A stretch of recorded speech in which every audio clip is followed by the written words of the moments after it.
Glitz हो या glamour, scoops हो या स्कैंडल्स, गॉसिप हो या गपशप, बी टाउन का सारा ब्रेकडाउन यहीं पर मिलता है। ये है red hot countdown.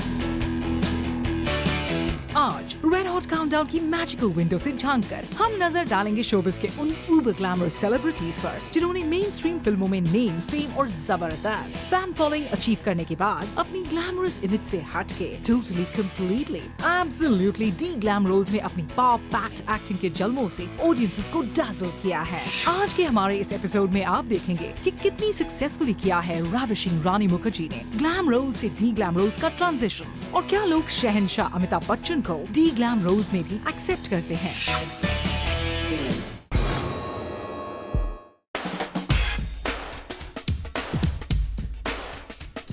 Sexy things come in small packages. Ravishing Rani Mukherjee is slightly modified कहावत का चलता फिरता एग्जाम्पल है। This Bengali pataka is gorgeously beautiful with a voluptuous and buxom body that literally oozes sex appeal. Rani glam doll roles में भी stunning लगती है और sweet and cute girl next door roles में भी सबका दिल जीत लेती है। इसीलिए तो over the years उन्हें B Town की बड़े-बड़े romantic heroes के साथ कई सारी successful love stories में कास्ट किया गया है। लेकिन एक वक्त आया था जब रानी began to feel the inevitable itch to do something हटके। वो चाहती थी कि उन्हें उनकी एक्टिंग टैलेंट के लिए अप्रिशिएट किया जाए, इसीलिए वो ढूंढने लगी रियलिस्टिक रोल्स विद सब्सटेंस। इस हट के सिलसिले की शुरुआत हुई थी फिल्म युवा से, जहां रानी had to go completely de-glam। उन्होंने इस रोल को इतना कन्विंसिंगली निभाया कि she got tons and tons of तारीफ for it। इसके बाद बारी थी फिल्म ब्लैक की। ब्लैक में एक डेफ, म्यूट और ब्लाइंड लड़की का सुपर मुश्किल कैरेक्टर निभाना था। नो वंडर उन्हें उस साल के ऑलमोस्ट सारे के सारे बेस्ट एक्ट्रेस अवार्ड्स मिले थे। रिसेंटली रानी नो वन किल जेसिका में एक बहुत ही रियलिस्टिक जर्नलिस्ट के रोल में नजर आई थी। Again Rani was so authentically brilliant कि फिल्म को critical acclaim और box office success दोनों मिले। When you see her in No One Killed Jessica, Black, and even Veer Zara, she reaches out to you as a natural, real actor. इसीलिए तो ravishing bombshell रानी मुखर्जी है इस countdown में number 10 पर।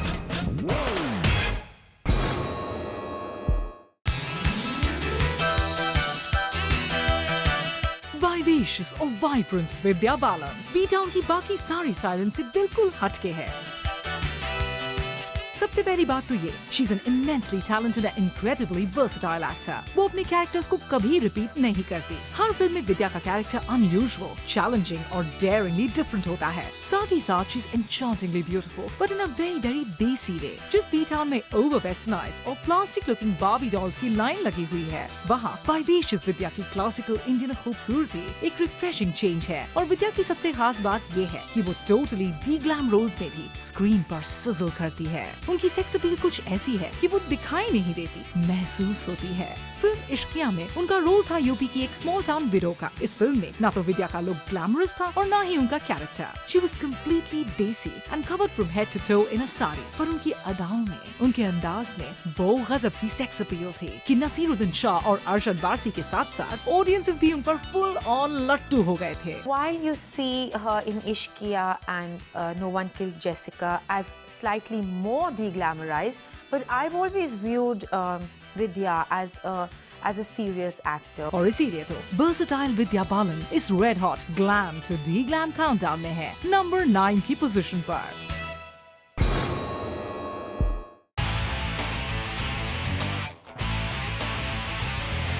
Stud muffin Saif Ali Khan और glamour का connection शायद उतना ही गहरा है जितना कि सैफ और उनकी गर्लफ्रेंड बेबो का। कहने का मतलब ये है कि डैशिंग डेबोनेयर सैफ इतनी मेट्रोसेक्सुअली ग्लैमरस है कि it's unthinkable to think of Saif in a de glam अवतार।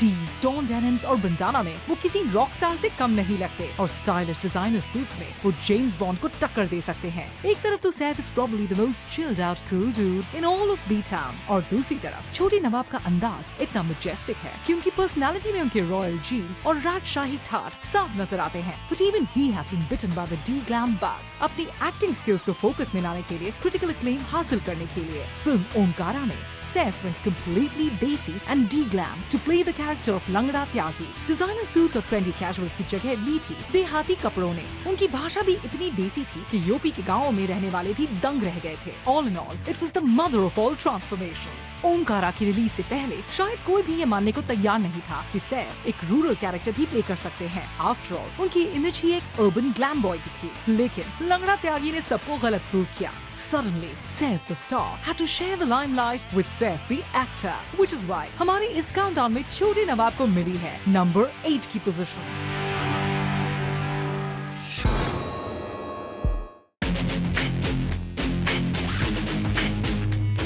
Deliciously drop-dead gorgeous, fantabulously foxy और smoking hot seductress। इन सारे एडजेक्टिव्स के बावजूद भी ख्याति करीना कपूर की खूबसूरती और हॉट क्वेश्चन की तारीफ अधूरी ही रह जाती है। ग्रीन आंखों वाली, गोरे गोरे गानों वाली इस tantalizing beautiful एटम बॉम्ब की bootylicious बॉडी और उलाला अदाओं पर सभी मरते हैं।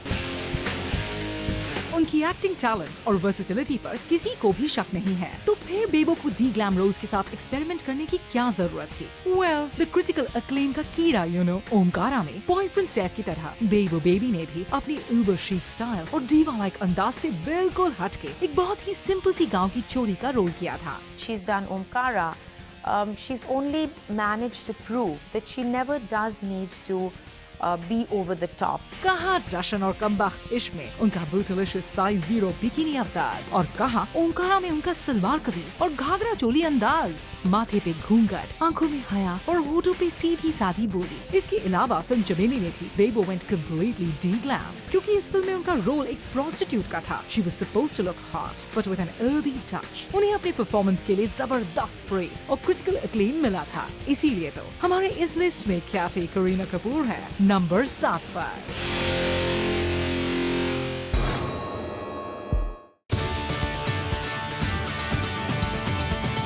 No one can deny that Priyanka Chopra is a glam goddess made up of 24-karat glamour. जी हाँ, उनकी हर बात में ग्लिट्स है, ग्लैमर है। उनका स्लिम बट कर्वेशियस ऑवरग्लास फिगर इतना सेंशुअसली सम्पशुअस है कि लोग उसे देखते ही बहक जाते हैं। अंदाज से लेकर ऐतराज तक, ब्लफ मास्टर से लेकर सलामे इश्क तक और डॉन से लेकर फैशन तक, पीसी बेबी का ग्लैम कोशेंट और उनकी उम्फुलिशियसनेस स्टेडीली बढ़ती ही आ रही है। लेकिन समवेयर अलोंग द वे विकी चॉप्स ने भी सोचा कि maybe it's time to do a de glam role. उन्हें ये मौका मिला विशाल भारद्वाज की फिल्म कमीने में, where she played an out-and-out middle-class Maharashtrian mulgi opposite real-life ex-flame and chocolate boy Shahid Kapoor. इस फिल्म में Piggy Chops wore saris, बड़ी-बड़ी bindis and behaved and acted like a typical middle-class girl. Of course, critics went completely gaga over it. She's uninhibited and she comes across. She manages to carry the role as a Maharashtrian mulgi and literally takes you with her into the story. Connects with you and she's endearing. इसके बाद film What's Your Rashi में भी PC baby ने glam से लेकर D glam तक हर type के characters किए थे, from a traditional Gujarati girl to a sexy dancer and a good-hearted doctor to a nymphomaniac. Basically, Vicky Chops ने इतने अलग-अलग टाइप के रोल कर लिए हैं, उन्हें अपने एक्टिंग के लिए इतने एक्colades मिल चुके हैं, फ्यूचर में उन्हें डी ग्लैम होने की कोई जरूरत नहीं है। फिर भी for going D glam successfully, glam goddess Priyanka Chopra है इस काउंटडाउन में नंबर 6 पर।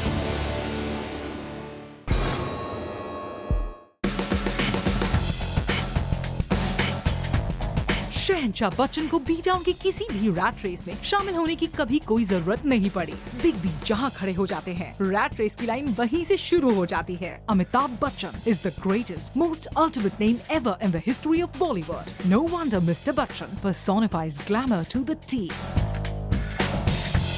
बिग बी ने अपने करियर में ब्लॉकबस्टर्स की जो लाइन लगाई है उसे तो वैसे भी कोई मैच नहीं कर सकता, मगर साथ ही साथ डी ग्लैम और एक्सपेरिमेंटल रोल्स में भी उनका ट्रैक रिकॉर्ड एब्सोल्युटली अनमैच्ड है। 1973 की ब्लॉकबस्टर जंजीर में अपनी एंग्री यंग मैन इमेज को जन्म देने के बाद ही played the completely non glamorous role of a jealous husband in Abhimaan. 1989 की फिल्म मैं आजाद हूँ में उनका कैरेक्टर था एक होमलेस आदमी का। लैंडमार्क फिल्म ब्लैक में उनका अवार्ड विनिंग रोल था एक whimsical टीचर का, जिसे एंड में Alzheimer's disease हो जाती है। Highly experimental The Last Lear में he played a Shakespearean actor who's past his prime। और पा में तो he went so de-glam कि पहले तो लोग उन्हें पहचान ही नहीं पाए थे। Progeria stricken औरों के रोल के लिए उन्होंने खास प्रोस्थेटिक मेकअप लगाया था जो दिखने में सचमुच बहुत ही ऑड था, लेकिन इस ऑड लुकिंग कैरेक्टर ने ऑडियंसेस का दिल इस कदर जीता कि लोग औरों से हमेशा प्यार करेंगे। बिग बी को अपने करियर में जितनी बॉक्स ऑफिस सक्सेसेस मिली हैं, उन्हें उतना ही क्रिटिकल अक्लेम भी मिला है। रोल रोल ग्लैमरस हो या नॉन ग्लैमरस, बच्चन साहब बॉलीवुड के शहंशाह थे,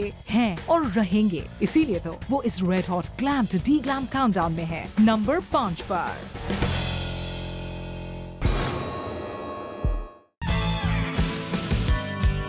Delicately beautiful और stunningly sexy, दीपिका पादुकोण को हमने हमेशा ही ग्लैमरस अवतार्स में देखा है।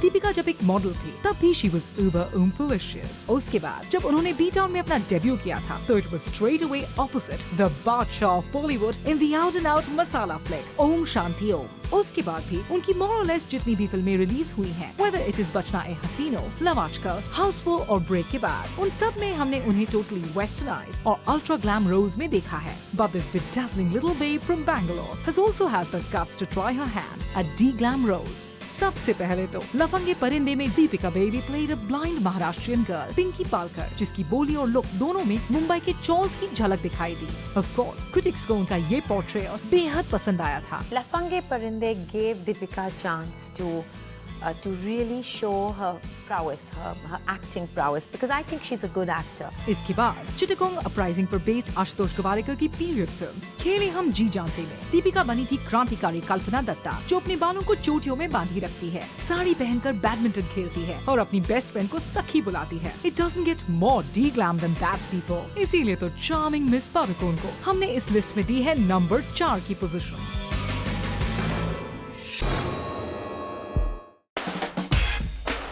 Aishwarya Rai Bachchan is a diva. इस बात से तो कोई एतराज नहीं कर सकता। उनकी खूबसूरती और ग्लैमर के चर्चे सिर्फ इंडिया में ही नहीं पूरी दुनिया में किए जाते हैं।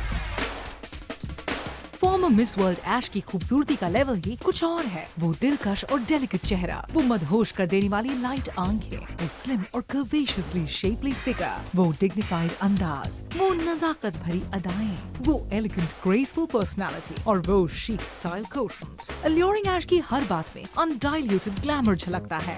ऐश को देखने के बाद इमेजिन करना ही मुश्किल हो जाता है कि ऐश डी ग्लैम रोल्स भी कर सकती हैं। लेकिन द फैक्ट इज कि डीवा ऐश ने अपने करियर में कई डी ग्लैमराइज्ड रोल्स करने की हिम्मत की है। बंगाली पीरियड फिल्म चुक्खेर वाली में उनका रोल था एक टोटली डी ग्लैमराइज्ड विडो का, जिसे सिर्फ विधवाओं के सफेद कपड़े पहनने थे। इसके बाद आर्ट हाउस फिल्म रेनकोट में ऐश प्लेड अ बंगाली हाउसवाइफ इन कोलकाता। इस पूरी फिल्म में वो एक सिंपल सी साड़ी और ऑलमोस्ट नो फ्रिल्स मेकअप में नजर आई थी। इसके बाद मणिरत्नम की पीरियड ड्रामा गुरु में she played a simple Gujarati girl, जो पूरी फिल्म में गुजराती स्टाइल से साड़ी पहनती है और ठीक से इंग्लिश भी नहीं बोल पाती। मणिरत्नम की नेक्स्ट फिल्म रावण में भी वो एक नॉन ग्लैमरस अवतार में नजर आई थी। आधी फिल्म में तो उनके चेहरे पर कीचड़ लगा हुआ था। और कमाल की बात तो ये है कि इन सारी फिल्मों में ऐश को अपनी खूबसूरती की वजह से नहीं, बल्कि अपनी जबरदस्त परफॉर्मेंसेस के लिए अप्रिसिएशन मिला था। I think Chokar Bali, Raincoat, and movies of this genre where she's allowed to play a part and look a little less propped up with embellishment. They worked for her. And that is commendable in itself. इसीलिए तो Alluring Ash इस countdown में है number 3 पर।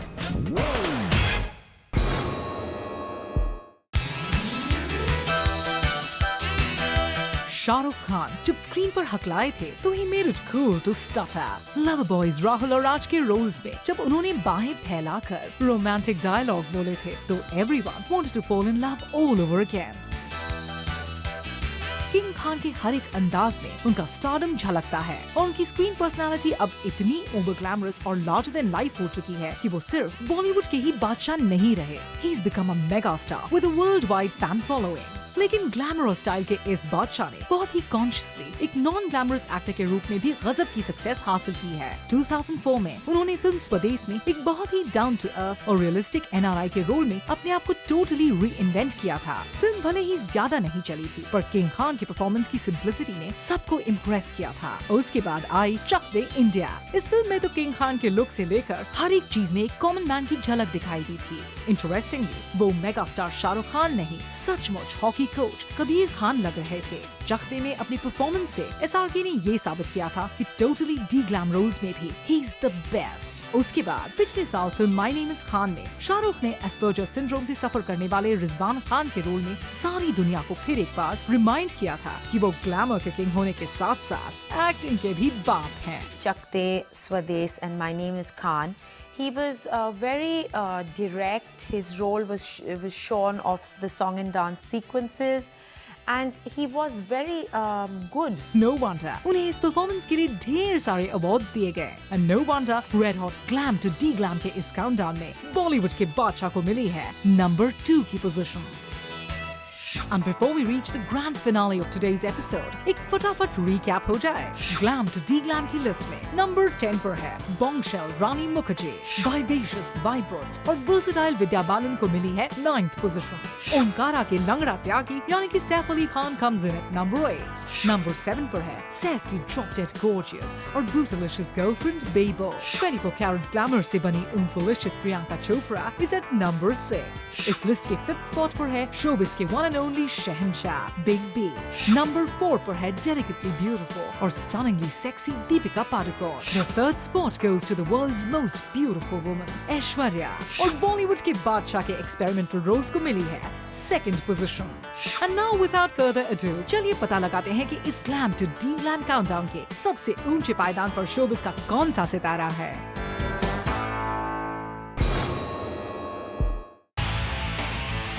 Charismatic Katrina Kaif is an enigma, all right. जब B-Town में उन्होंने अपनी एंट्री ली थी तो किसी ने भी नहीं सोचा था कि ये फेमी फताह एक दिन इतनी बड़ी सुपरस्टार बनेगी.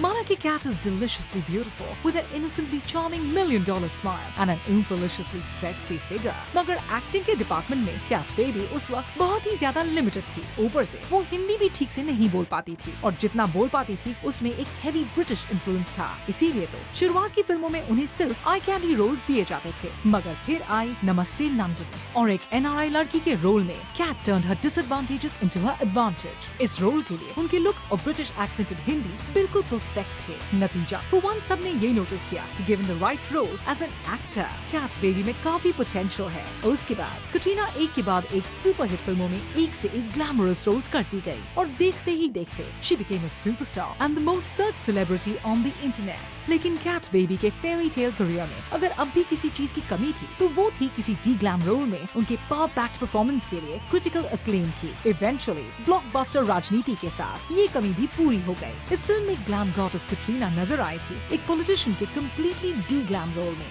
बहुत ही सिंपल लुक था. आई मीन अगर आप बालों को देखेंगे, अगर आप स्किन को देखेंगे, उसमें कुछ ज़्यादा ड्रास्टिक चेंज नहीं था. आई थिंक जो भी बाल सिर्फ बंधे हुए थे, ना उसमें आपको हाईलाइटिंग नजर आई, ना आपको कोई कलर नजर आया, ना आपको उसमें कोई ब्लो आई नजर आया. I think it was very simple but a good styling. No wonder इस परफॉर्मेंस से क्रिटिक्स भी फुल ऑन इम्प्रेस हुए थे और ऑडियंसेस भी. Katrina in Rajniti, I think for the first time, came across as an actor. It really worked for her to be in a D-Glam role. मानना पड़ेगा कुछ साल पहले no one would have even imagined कि Kat Baby इस type का देसी role कर पाएंगी. लेकिन उन्होंने इस impossible transformation को possible कर दिखाया और अपने सारे detractors की बोलती बंद कर दी. इसीलिए तो हमने इस काउंटडाउन में deliciously beautiful Katrina Kaif के Glam to D-Glam transformation को दी है नंबर 1 की पोजीशन. ये तो था उबर ग्लैम सेलेब्स के D-Glam अवतार्स का काउंटडाउन. अगले हफ्ते Red Hot काउंटडाउन की मैजिकल विंडो से हम फिर झांकेंगे into the glitzy, crazy, happening world of Bollywood. Till then, keep watching Zoom 100% Bollywood.